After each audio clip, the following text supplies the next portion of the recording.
ভারতের মহারাষ্ট্রে একটি সরকারি আদিবাসী আবাসিক স্কুলে ভূতে ধরেছে এমন গুজব ছড়িয়ে পড়ায় আতঙ্কিত হয়ে প্রায় ৬০০ শিক্ষার্থী হোস্টেল ছেড়ে বাড়ি চলে যায়।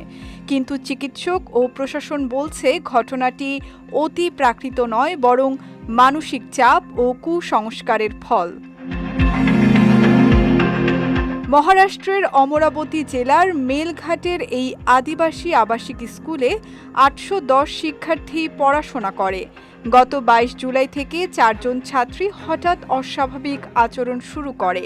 কখনো কাঁদছিল, কখনো হাসছিল। এরপর হোস্টেলে রাতের বেলা নুপুরের শব্দ, অদৃশ্য কারো পায়ের শব্দ শোনার দাবি ওঠে। ভূতে ধরেছে এই গুজব দ্রুত ছড়িয়ে পড়ে। আশপাশের গ্রামের কিছু নারীর মধ্যেও একই ধরনের উপসর্গ দেখা দেয়। ফলে আতঙ্ক আরও বেড়ে যায় এবং ৬০৮ শিক্ষার্থী হোস্টেল ছেড়ে বাড়ি ফিরে যায়। স্বাস্থ্য বিশেষজ্ঞরা ঘটনাস্থল পরিদর্শন করে বলেছেন, ছাত্রীদের শারীরিক পরীক্ষায় কোনো অতি প্রাকৃত কারণ পাওয়া যায়নি, বরং কিছু ছাত্রীর মধ্যে ডিসোসিয়েটিভ কনভার্সন ডিসঅর্ডার বা বিচ্ছিন্নতাজনিত রূপান্তর ব্যাধির লক্ষণ শনাক্ত হয়েছে।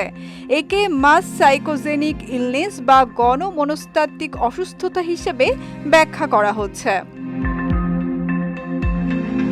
এদিকে পরিস্থিতি স্বাভাবিক করতে মহারাষ্ট্র অন্ধ শ্রদ্ধা নির্মূলন সমিতির সদস্যরা স্কুলে গিয়ে শিক্ষার্থীদের কাউন্সেলিং করেন। অমরাবতীর সংসদ সদস্য বলবন্ত ওয়াংখারে শিক্ষার্থীদের ভয় কাটিয়ে আবার শ্রেণীকক্ষে ফিরে আসার আহ্বান জানিয়েছেন। সঙ্গীতা শাহ, বিজয় টিভি নিউজ ডেস্ক।